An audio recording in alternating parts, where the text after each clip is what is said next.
Hai adik-adik, selamat pagi, shalom semuanya. Gimana kabar kalian hari ini? Pasti selalu sehat ya, kita semua harus sehat-sehat ya adik-adik. Nah, sekarang kakak mau mengajak kalian untuk kita sama-sama datang sama Tuhan. Kita mau persiapkan hati kita untuk memuji dan menyembah Tuhan ya.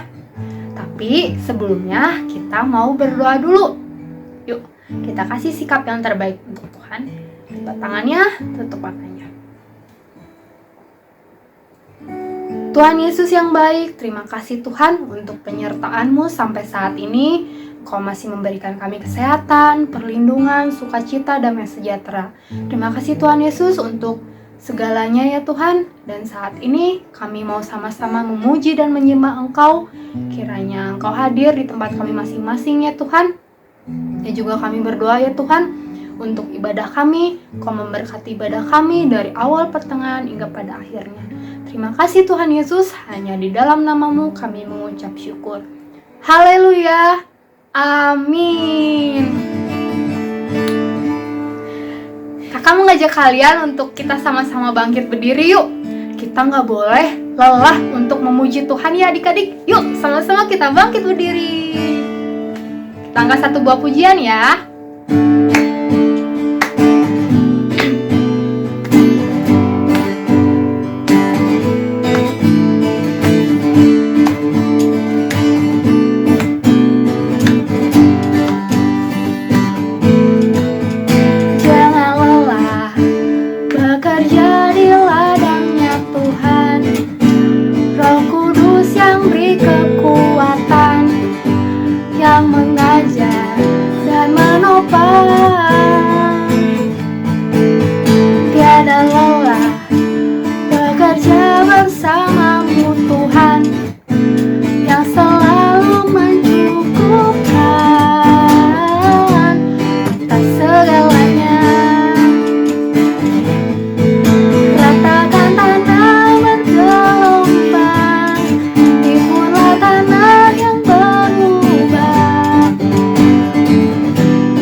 Masih tetap semangat kan memuji Tuhan ya adik-adik? Kakak mengajak kalian untuk terus memuji Tuhan ya, lebih semangat lagi. Yuk kita angkat satu buah pujian.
Semangat sekali adik-adik untuk memuji Tuhannya.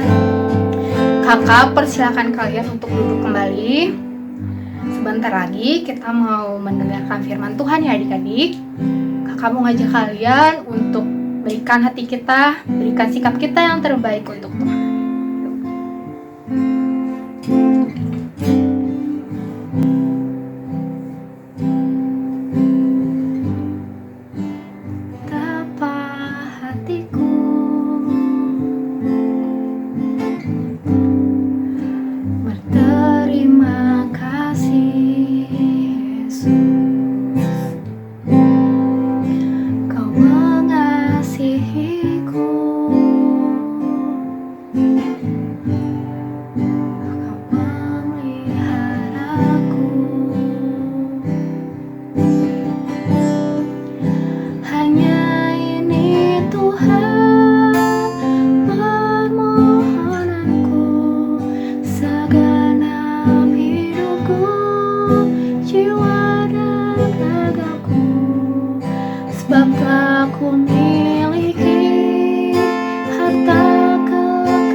Yuk adik-adik kita sama-sama berdoa ya. Sungguh Tuhan, kami sangat bersyukur Tuhan untuk hari ini kami bisa sama-sama memuji dan menyembah Engkau ya Tuhan. Pakai kami selalu ya Tuhan sebagai anak-anak-Mu untuk menjadi dampak dan berkat ya Tuhan untuk orang-orang sekitar Tuhan. Dan saat ini Tuhan kami mau mendengarkan sebagian daripada firman-Mu ya Tuhan. Pakai kami ya Tuhan, lewat telinga, hati, dan pikiran kami ya Tuhan untuk dapat fokus terhadap firman yang akan disampaikan ya Tuhan. Kami menyerahkan semuanya ke dalam tangan-Mu. Hanya di dalam nama Tuhan Yesus kami mengucap syukur. Haleluya, sama-sama katakan amin. Selamat mendengarkan firman Tuhan adik-adik. Tuhan Yesus memberkati. Shalom adik-adik, apa kabarnya semua? Puji Tuhan ya, semua dalam keadaan baik berkat Tuhan. Amin. Adik-adik, kakak mau tanya nih, kalian pernah lihat lebah dan sarangnya? Iya, apa yang terjadi kalau kita mencoba mengganggu sarangnya lebah itu? Wah, yang tadinya lebah-lebah hanya mendengung saja, lebah-lebah itu mulai menyerang, mulai menyengat orang-orang yang mengganggu sarangnya. Ya, adik-adik, bahaya sekali ya kalau kita mengganggu sarang lebah. Adik-adik, seperti lebah tadi, keadaan di Kanaan. Sebelum bangsa Israel menyerang, mereka hanya menunggu saja. Tapi, setelah bangsa Israel meruntuhkan Yeriko dan Ai, mereka mulai bergerak. Ada yang merencanakan penyerangan, ada yang menggunakan siasat yang licik. Nah, pada suatu hari, datanglah serombongan orang ke perkemahan bangsa Israel di Gilgal. Mereka mengenakan pakaian yang buruk, yang compang-camping. Mereka membawa bekal roti yang sudah kering. Dan mereka menggunakan kasut, menggunakan sandal. Mereka pun sandalnya sudah rusak. Orang Israel mengira mereka berasal dari negeri yang sangat jauh. Mereka menemui Yosua dan pemimpin Israel untuk memohon supaya tidak membunuh mereka jika suatu saat nanti bangsa Israel datang ke negeri mereka. Yosua dan pemimpin Israel masih ragu nih dengan mereka. Tapi mereka mendesak dan terus memohon. Tanpa bertanya kepada Tuhan, Yosua dan pemimpin bangsa Israel berjanji akan membiarkan mereka hidup. Lalu pulanglah mereka adik-adik ke negerinya. Pada saat bangsa Israel mengelilingi kota Gibeon untuk menyerang kota itu, ternyata orang yang memohon kepada Yosua ada di situ loh adik-adik. Nah, Gibeon ini adalah kota yang berada di dekat Gilgal. Gilgal itu tempat perkemahan bangsa Israel ya. Jadi Gilgal dan Gibeon ini jaraknya sangat dekat adik-adik. Dan Yosua juga pemimpin bangsa Israel sudah berjanji tidak akan membunuh mereka karena orang-orang Gibeon yang berpura-pura itu memohon dengan sangat kepada mereka. Dan ketika Yosua dan bangsa Israel berada di Gibeon, mereka melihat rombongan orang-orang itu. Loh, kok ada di situ ya adik-adik? Ternyata orang-orang Gibeon itu menipu bangsa Israel. Dan Yosua menegur mereka. Jawab mereka, kami takut sekali kalau kami dibunuh oleh bangsa Israel. Sebab itu kami melakukan semua ini. Sekarang kami dalam kuasa Tuhan. Buatlah apa yang Tuhan pandang baik. Yosua akhirnya menjadikan orang-orang Gibeon sebagai tukang timba air dan tukang membelah kayu di bait Allah. Orang-orang Gibeon menjadi hamba yang paling rendah. Nah, kabar tentang akal orang Gibeon yang licik ini tersebar luas di seluruh kota. Mereka sangat marah oleh orang-orang Gibeon. Mereka akhirnya memusuhi orang-orang Gibeon, khususnya Raja Yerusalem adik-adik. Raja Yerusalem berencana menghukum Gibeon. Ia meminta pesuruhnya untuk pergi ke Raja Hebron, ke Raja Yanmur, ke Raja Lakis, dan ke Raja Eglon untuk membantunya memerangi Gibeon. Karena Gibeon sudah mengkhianati mereka. Kelima kerajaan ini bergabung menjadi pasukan yang sangat besar. Kabar penyerangan didengar oleh orang-orang Gibeon. Dan orang-orang Gibeon berpikir dan mereka mempunyai ide untuk meminta bantuan kepada Yosua.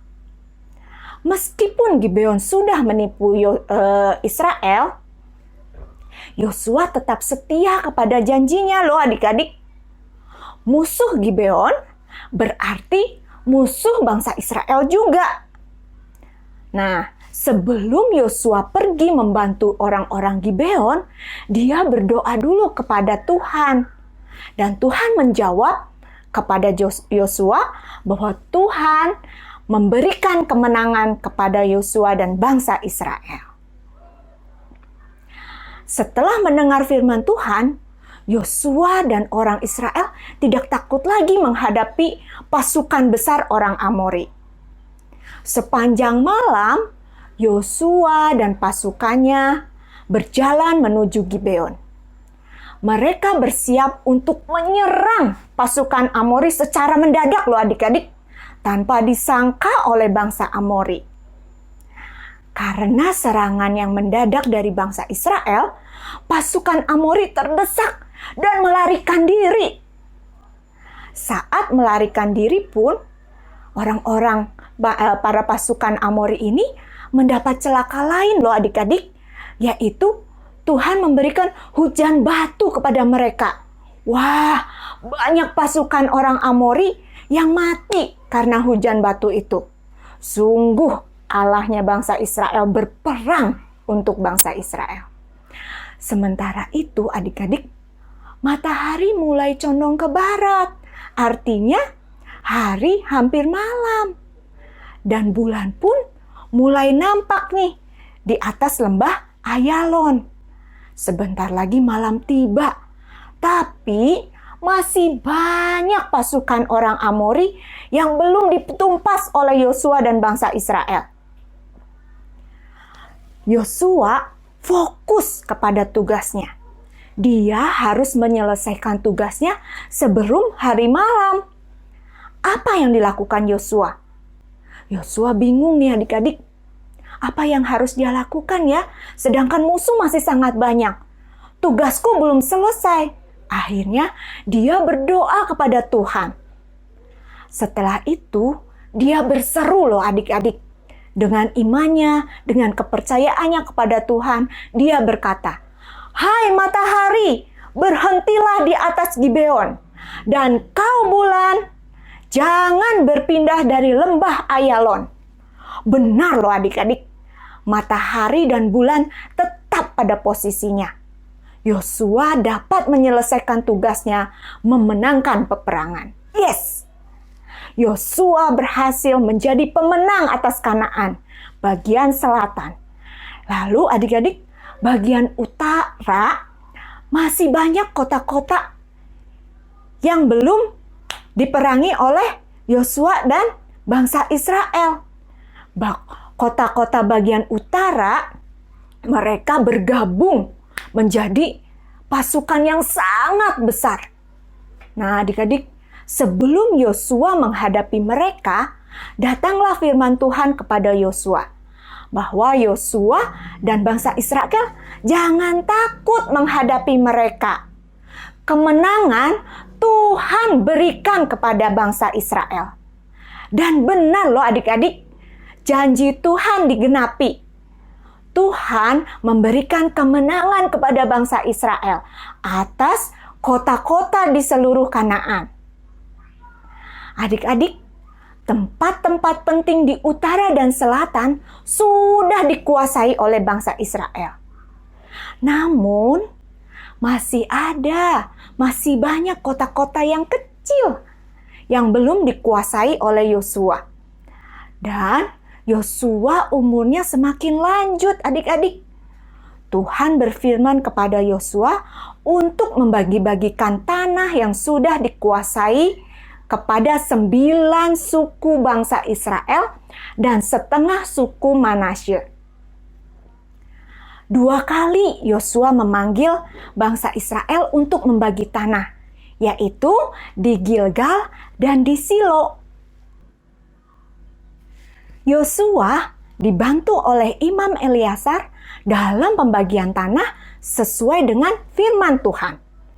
Suku yang pertama menerima tanah adalah suku Yehuda. Adik-adik masih ingat Kaleb kan? Kaleb adalah teman Yosua yang pernah menjadi pengintai bersama Yosua. Dia berasal dari suku Yehuda. Sesuai firman Tuhan, Yehuda mendapat kota Hebron. Selanjutnya, suku-suku yang lain mendapat bagian tanah. Suku Lewi tidak diberi bagian tanah dengan maksud supaya suku Lewi tersebar di seluruh wilayah Israel agar bisa menjadi pelayan Tuhan, menjadi hamba Tuhan melayani bangsa Israel. Setelah 9 suku dan setengah suku Manasye mendapat bagian tanah, tiba waktunya suku Ruben, suku Gad, dan setengah suku Manasye pulang ke daerah mereka. Mereka sudah mendapat bagian tanah di seberang sungai Yordan di sebelah timur. Orang Israel sudah merasa aman. Yosua sudah lanjut usia. Yosua memanggil bangsa Israel dan berpesan supaya bangsa Israel taat dan menjalankan segala perintah Tuhan yang tertulis dalam kitab hukum Musa. Jangan melanggar supaya mereka tidak bercampur dengan bangsa-bangsa yang tidak mengenal Allah. Mereka harus setia kepada Tuhan. Di Sikem, Yosua berpesan kembali. Dia berkata, Allah telah menghalau musuhmu di hadapanmu. Sekarang pilihlah bagimu Allah mana yang kau sembah. Tetapi aku dan keluargaku akan beribadah kepada Tuhan. Dan bangsa Israel menjawab akan tetap setia dan menyembah Tuhan. Yosua mengucap syukur atas pertolongan Tuhan. Yosua meletakkan batu besar sebagai peringatan dan saksi supaya bangsa Israel jangan menyangkal Allah. Adik-adik, Yosua sudah menyelesaikan tugas dan pekerjaannya dengan baik. Dia melakukan tugas dan pekerjaannya dengan sekuat tenaganya, dan dia memberikan yang terbaik yang dia bisa lakukan. Walaupun banyak masalah, banyak tantangan, dan hal-hal mustahil yang dihadapi, tapi Yosua tetap teguh dan menyelesaikan dengan baik tugasnya. Kita semua juga harus seperti Yosua. Banyak tugas sekolah dan tugas di rumah dan tugas-tugas yang lain yang harus kalian dan kakak kerjakan juga. Kita harus mengerjakannya dengan baik. Kita juga harus mengandalkan Tuhan seperti Yosua. Menghadapi ujian atau penilaian akhir tahun, mari persiapkan dengan baik. Belajar tekun. Berdoa agar kalian semua dapat mengerjakannya dengan baik dan benar. Kemenangan Tuhan berikan kepada kita semua. Amin? Ya. Adik-adik, mari kita ucapkan ayat hafalan kita hari ini ya. Ayat hafalannya ada di Kolose 3 ayat 23. Yuk adik-adik semua siapkan Alkitabnya, kita buka sama-sama ya Alkitabnya ya. Kolose 3 ayat 23. Kita buka sama-sama Kolose 3 ayat 23. 1, 2, 3.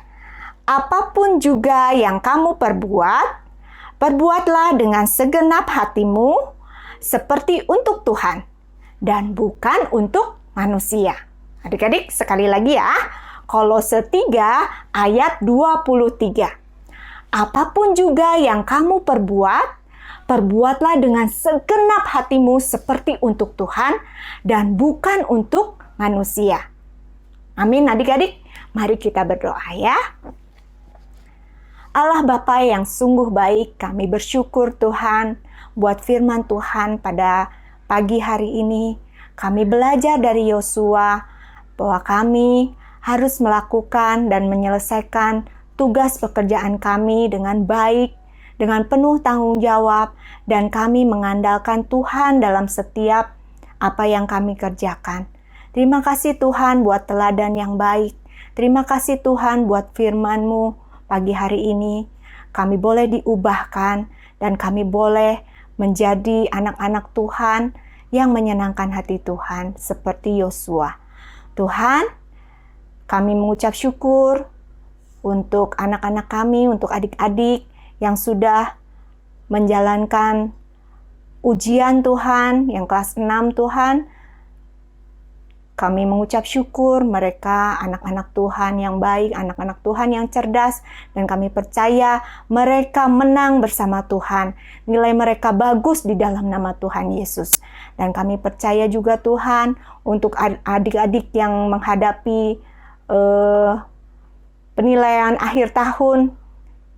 Tuhan persiapkan mereka Tuhan dengan baik. Berikan kepada mereka hikmat-Mu. Berikan kepada mereka semangat untuk memberikan yang terbaik untuk hormat kemuliaan-Mu Tuhan. Setiap nilai yang mereka capai, mereka boleh memuliakan Tuhan. Terima kasih Bapa, terima kasih. Menyerahkan seluruh kehidupan kami ke dalam tangan kuasa-Mu. Hanya di dalam nama Tuhan Yesus, kami sudah berdoa dan mengucap syukur. Haleluya. Amin. Adik-adik, password kita hari ini adalah lakukan yang baik dan Tuhan berikan kemenangan. Lakukan yang baik dan Tuhan berikan kemenangan. Adik-adik kirim passwordnya ke bunda kelas kalian masing-masing untuk mendapatkan absen dan aktivitas. Oke? Sampai jumpa minggu depan. Shalom, Tuhan Yesus memberkati. Semua, pagi ini kakak akan mengajak kalian untuk membuat sebuah aktivitas. Aktivitasnya adalah membuat tempat pensil adik-adik. Nah, adik-adik ingin tahu cara pembuatnya? Ayo! Adapun bahan-bahan yang kalian siapkan adalah sebagai berikut.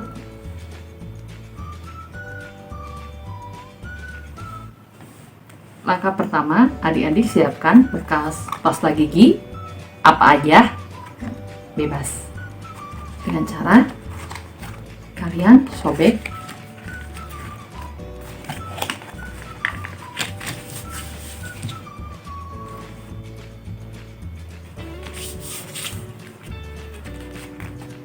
yang ini, kalian buang.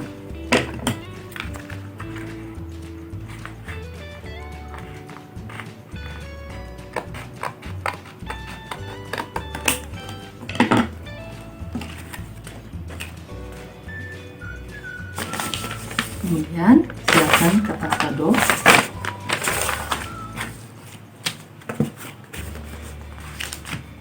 Dan kasih lem.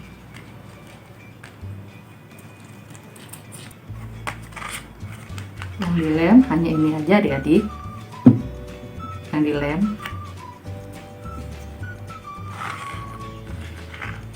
Setelah dilem, kita tempelkan di sini.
Semua dikasih lem adik-adik.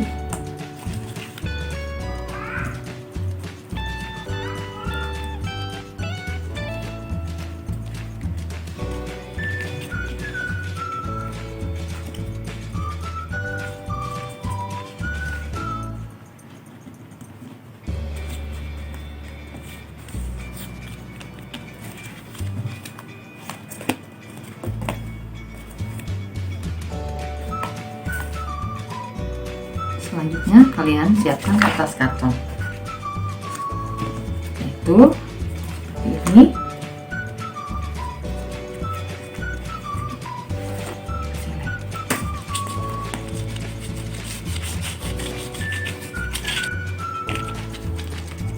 Yang kasih lem di bagian ini adik-adik ya.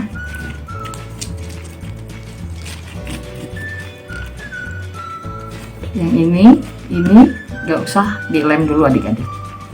Dan ini kalian letakkan di seperti ini.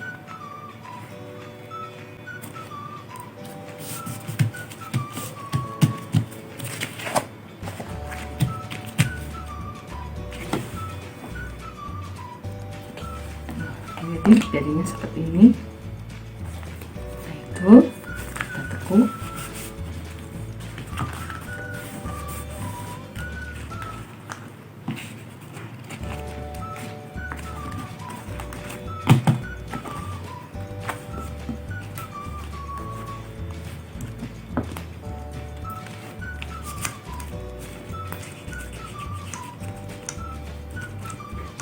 Nah ini direkatkan. Nah adik-adik, setelah itu siapkan kalian manik-manik yang udah disimpul mati, kemudian dimasukkan isi.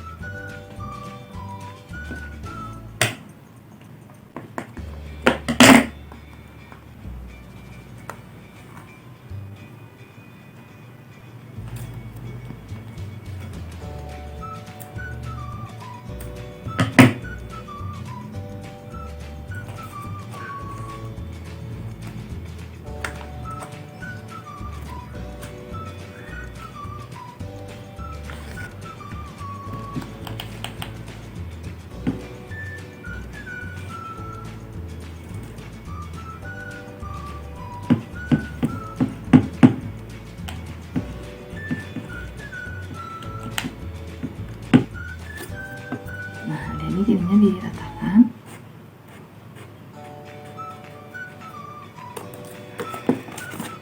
Kedua sisinya.